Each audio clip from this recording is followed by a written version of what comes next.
Stage 3, Astro vs. Atlas. Oh boy. Kinisaku-ku have finally been captured thanks to Astro, and happily, the mysterious robot Pook has been rescued or repaired by Dr. Oshao, and now Astro has been asked to go to the moon? Yep, the moon, you know, the satellite orbiting the Earth. It all started when...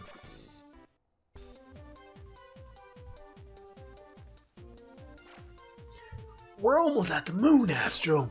Pook sure is a mystery. He was already repairing himself before I even laid a hand on him.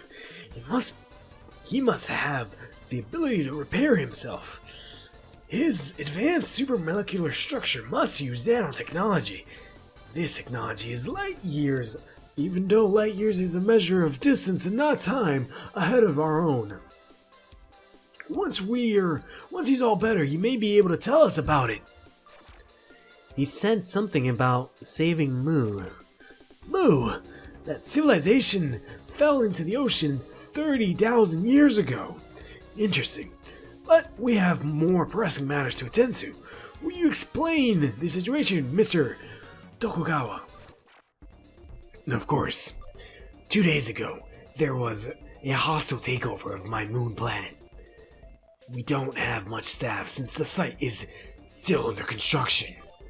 But whoever did it, they took my son, Daichi, who is a director, as hostage.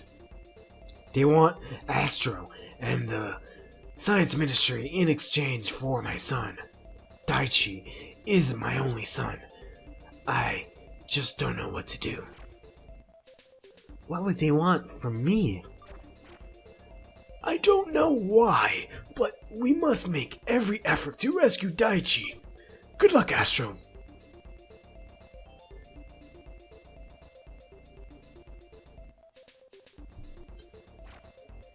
This is my son Daichi, and this is the blueprint of the planet. They said to meet them at the Grand Observatory in the upper right, but you must be careful as you make your way up there. The plants still under construction, so there are many unsafe areas. The artificial gravity device is broken. It'll be tough to fix.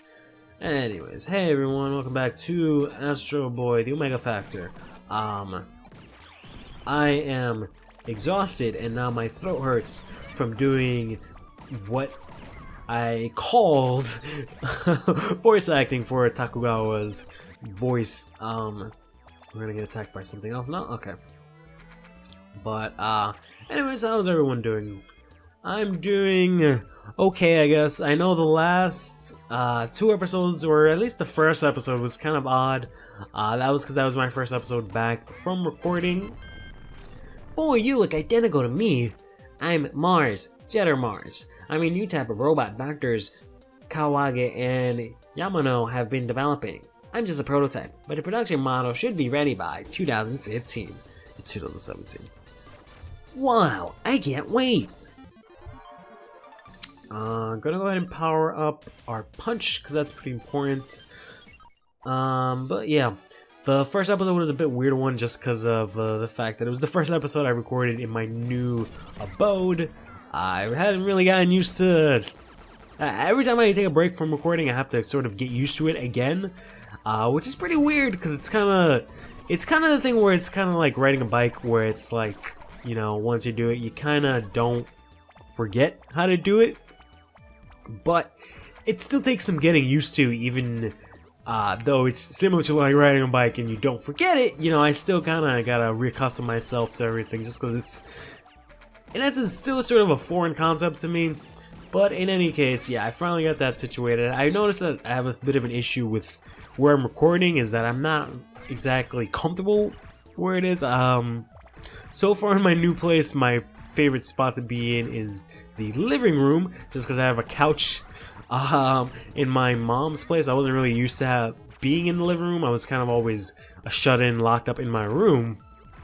So knowing that I have a room that I can kind of just do whatever the fuck I want with, and I have a giant couch, and well, not a giant couch, I have a giant TV is what I meant to say, and then I can kind of use that whenever the hell I want. I don't have to, you know, kick off my mom or anyone she has over just because I have friends over because I want to use the living room. It's nice, you know. I mean, I never really had an issue of not having a TV. I was blessed, I guess, that my parents always sort of valued me having a TV, so pretty much always I had free roam to the TV, both because I was young and because I got a TV in my room in like 5th grade or like 6th grade or something like that. I remember it was a really tiny TV and it had a VHS player, or not a VHS player, it had a VCR, I should just say, and I used to record. I used to watch, you know, Yu-Gi-Oh! And all my series, my Saturday morning cartoons on that, and I would also record it on blank VHS tapes, just so I could watch it later. Because obviously this is before, you know, Netflix or any of that stuff, or YouTube even, where you can find the stuff online. So yeah, I kind of just had that as my, little TV that I would use. Flap. Oh no, still got it. Yeah, I just had it in my little TV that I would use, which was great because, you know, while it was tiny, it still served its purpose. And I also had audio-visual connections, you know, the yellow, red, white cables. So I was able to hook up my, you know, my PlayStation, my 64, all that stuff to it. So in general, it was a great TV. It was like so small that I can like carry it around. It's one of the most convenient things I ever got, quite honestly. But yeah, basically I've always had a TV. I just never really had the kind of space that I could really sort of use it in. No, that doesn't make sense. I never had the kind of space where I had a TV in that wasn't my room, you know? So I'm always used to having a bed behind me. So like, for example, in this situation, whenever I'm recording something and let's say I'm frustrated or I need to sort of take a break, I end up going into the living room just because that room feels so much more comfortable. Before, what I would end up doing is I would end up going behind me and going onto the bed. But since, you know, everything's split up, I have my own bedroom and I have my own sort of little office for recording and whatnot. Oh boy. Goblin-shaped roboid? Someone's got to be controlling them. I don't really know how to fight this guy. I was reading up a guide because I don't really know a lot about this game. Just so that, for example, I know the, when Omega Factors show up, and he suggested to just sort of stay away and just, go in and use, god damn it, using your finger lasers, which I'm fucking up on right now because I keep shooting it the wrong way. Like, the controls in this game are fine, they work. I am just not great with them. Just because, either because I'm not used to them, or maybe they take some getting used to. But I am also just not great when it comes to pressing things at the right time. There we go. Jesus, that was annoying. And then these little ones, I don't know why there's little ones. They're really silly, but they died in one punch. Which is a good thing that I love with my punch, actually. There's a lot of steam. I've got to power up my hypersensors to see. The power reactor is overreacting, and it's discharging plasma. It could be dangerous. I better not touch it. So I can actually make it through this without the hypersensor upgrade. Because it's actually not that hard to see through, but I'm going to get it just because it's ow. God damn it. Just because it makes it a lot easier. This is really stupid, which is why I'm glad I'm using a guide. Because apparently there's an Omega Factor here. I would have never in a million years guessed this. Who are you? My name is Rukoko. I am a Fullman. It's a new race. Alright, just make up races now. I came seeking the seed of disaster, a potential danger to the Earth. But I'm afraid that it's too late now. You must be careful now that the goddess of justice has left the universe. She's heading for Earth. I have no idea what the hell she was talking about.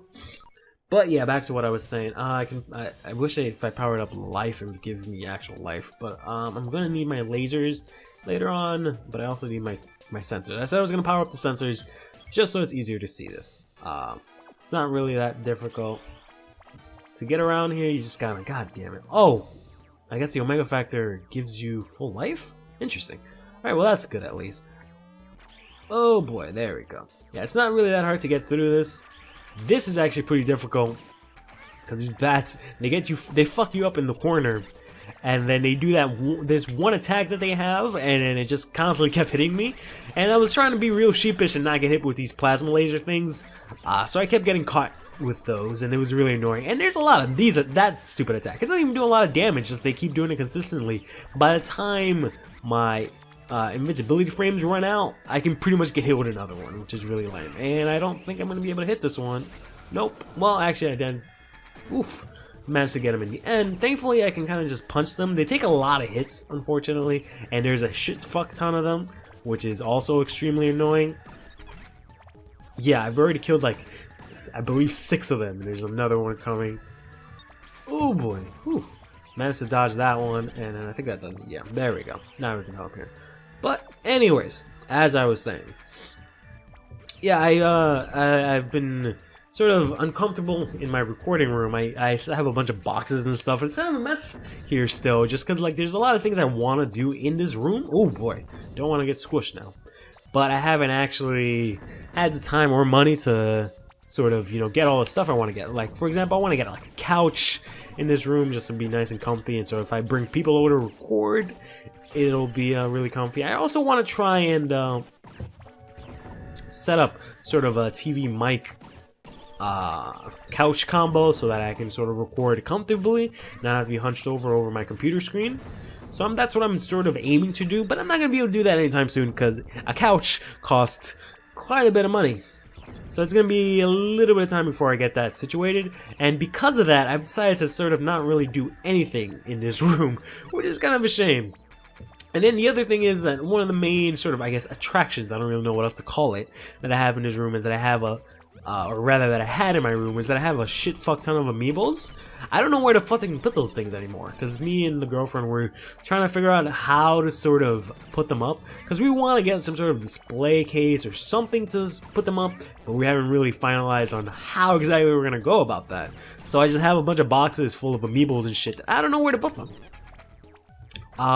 But yeah, basically what I'm trying to get at, it's made it kind of difficult for me to want to record, just because I realize I come into this room and I don't really want to be in here, just because it's just my room, just my computer, I should say, and I kind of gotta force myself to get to work, because I don't really want to be in here. I have like no reason to be in here when I can be in my, you know, swanky living room, which has air conditioning, it has my Switch, it has all my other shit, and I could just chill in there rather than just be in this.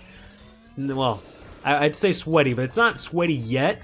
It's gonna get sweaty in the summer, which thankfully summer is winding down, so it's not gonna be that big of an issue this season at the very least. God, I hate those guys because they just punch you. Don't want to go that way. We can actually go this way and get here in another Omega Factor. Who are you? I'm Hecate, the daughter of a demon. I'm collecting bitterness and sorrow left by a man as ingredients for my magic. There's a tremendous amount of bitterness and sorrow left there, or here, by 2 lovers whose dream didn't come true, and I wonder what happened to them. What I don't understand about most of these Omega Factor characters is they kind of just come in, say some bullshit, but they don't really explain much about who they are or what they are. I'm gonna power up our lasers here. But I'm guessing that Astro Boy has sort of a large cast of characters, and it's sort of the kind of thing where, like, it was pretty episodic, so they introduced a lot of different little characters and scenarios, and characters like Hecate here are sort of an aftermath of that. So finding them, I guess, is sort of like Easter eggs. That's sort of the only thing I can think of. Sort of similar to how, like, Pokemon has like a bajillion trillion characters, but not all of them are really relevant. Excuse me. Hey, Daichi, you're alright. I'm Astro. I'm here to save you. Finally, Astro. I've been waiting for you. Let's see who the best robot is. What? Aren't you Daichi? Goddamn. Got a hiccup. Funny story. I actually had this one time when I was younger as a kid. Oh, God. Hopefully it goes away. I got hiccups for like a day straight. I hope I'm not bringing it up now and jinxing it. I got hiccups for a day straight. And I'm going to the doctor and he just told me don't drink sort of beverages while you're eating, and I've always done that. I've never not done that, but you know, I still do that. But anyways, that was the cause of that. But even though it was for the entire day straight, but ever since then, I've only gotten like one hiccup. I have one that wants to come out right now. It's really annoying because of the anxiety of it almost coming out. But ever since then, I've only ever had just the one hiccup, and then it just stops. So it's really strange that I got like 3 just now. But anyways, yes and no. The real Daichi died 3 years ago in an accident, but Dr. Tenma implanted Daichi's memory into me and build a machine dummy to take over his father's assets. I'm Atlas. Let's see what you're made of, Astro. Bring it on! So we're gonna be taking on this punk ass who shoots out a giant fat ass laser, and then he does a punch move. He doesn't really have any other attacks aside from that, so he's generally not too difficult, but I mean his attacks do quite a fuck ton of damage, and I can't really punch him because this is basically a what you want to call it, a bullet hell stage or a fly shooty stagey, whatever the hell.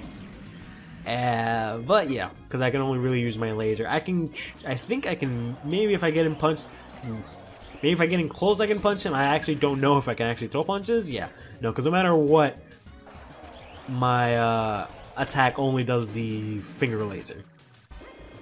So you want to go, just want to dash away whenever he punches. Ah, damn it. Well, I guess that's not that bad. Because at the very least, I can start off with full health. Alright, let's go give this another earnest shot. This form is actually not too difficult. I don't know why this time around I'm actually having so much trouble with. Not replayed. This is me replaying the level. But I played the level before, just to sort of get a lay of the land. Just because like this game is pretty difficult for me to sort of play and talk at the same time, since I've never played it before. I have to sort of practice beforehand and anything, just so I don't completely suck ass. But I went through the entire level beforehand, that's why I haven't been in complete garbage this playthrough, or this episode at the very least. That's weird. There's some sort of weird lag where you can't dash twice in a row, which kind of really sucks. There we go. But yeah, the first stage wasn't really that big of a deal. I don't know why I'm fucking it up so badly now. I see you've become stronger. That's what I was hoping to see. Hold on a second. Why do you want to fight me anyways? To evolve. Evolve?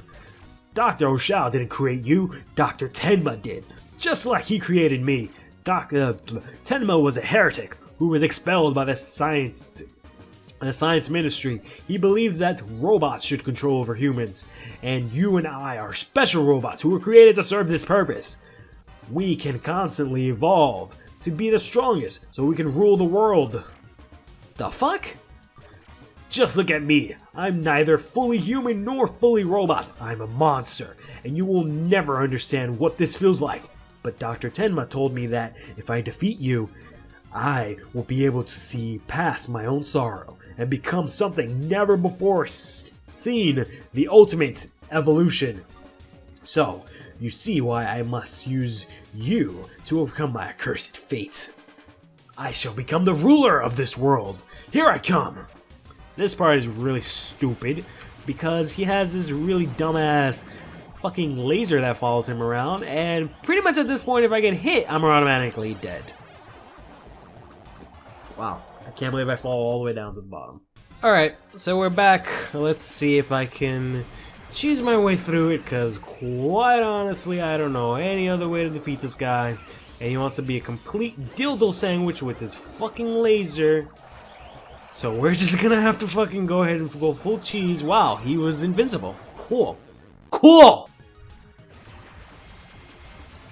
Alright, let's try this one more time. I guess I just gotta keep an eye out for when he wants to do a stupid ass punch.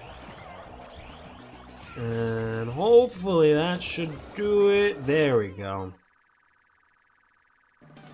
Hey, I did it. Alright. Didn't actually do it in that amount of time, but okay.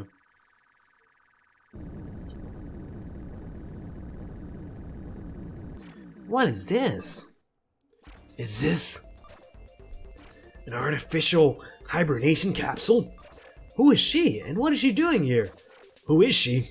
Why do I feel like I know her? I can't remember. Ugh, my head is about to split. We have to postpone our battle, Astro.